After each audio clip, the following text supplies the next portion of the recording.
You ask Tiger to solve. This deals with linear equations with one unknown. The final result is x equals 25/41. Let's solve it step by step. Simplify the expression. Expand the parentheses. Simplify the arithmetic. Multiply the coefficients. Group like terms. Combine like terms.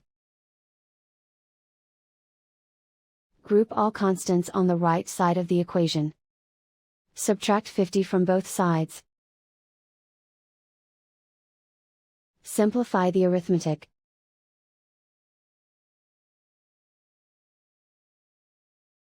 Isolate the x.